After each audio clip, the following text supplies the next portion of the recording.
আসসালামু আলাইকুম। সোহেল ব্লগস থেকে আপনাদের স্বাগত। এর আগে আমরা দেখেছি বাংলার বাঘিনীকে, আজকে আপনাদের দেখাবো বাংলার বাঘ কাকে বলে।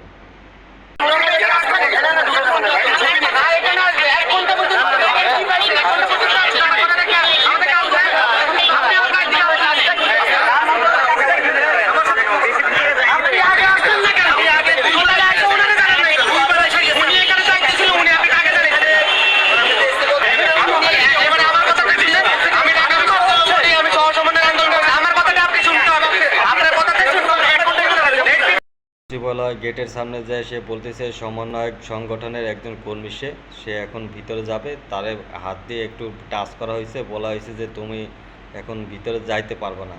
তাই সে তার গায়ে হাত দেওয়ার কারণে তার সাথে কেমন ব্যবহার করলো এটা তো আপনারা দেখছেন। এবার আপনাদের দেখাবো আরেকটা ভিডিও। এখন রাতের ভিতরে অসুখ হয়ে গেছে কি আমাকে বলার উচিত ছিল না? এক একটা ছাত্র এক এক উপজেলা থেকে আসছে, বলে দিল না। আপনারা আমাদেরকে বাধ্য করেন না তালা ভাঙার জন্য। আমরা ভাঙার পক্ষে না, আমরা সহিংসতার পক্ষে না, আমরা শান্তিপূর্ণভাবে বিষয়গুলো সমাধান করতে চাই। আমরা এই জায়গায় এসেছিলাম শিক্ষার্থীদের সাথে মত বিনিময় করার জন্য। আশা করি সবাই আমাদেরকে সহযোগিতা করবেন।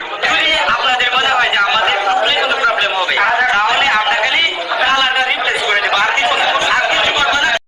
আমি বাংলাদেশে এরকম কোনো আইন আছে কিনা আমি জানি না, যে সরকারি লোক ছাড়া কোনো ছাত্রছাত্রী যাই কোনো ঘর চেকিং করা, কোনো হোটেল চেকিং করা, মানে এই নিয়মটা আসলে আমাদের বাংলাদেশের আইনের ভিতরে পড়ে কিনা এটা আমার আসলে জানা নাই। হয়তো নতুন করে আইন করা হয়েছে, যদি কেউ নতুন করে আইন করে থাকে তাহলে সবাই একটু আমার কমেন্ট করে জানাবেন, তাহলে তো এইসব জিনিস নিয়ে আমার প্রতিবাদ করাও ঠিক না।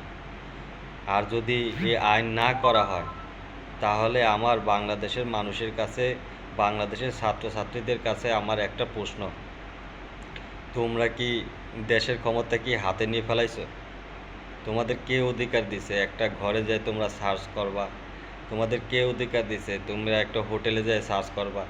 একটা হোটেলে তার স্বামী স্ত্রী নিয়ে থাকে, তুমি প্রত্যেকটা হোটেল থেকে তাদের বাইকের ঘরে সার্চ করা কে অধিকার দিছে তোমারে?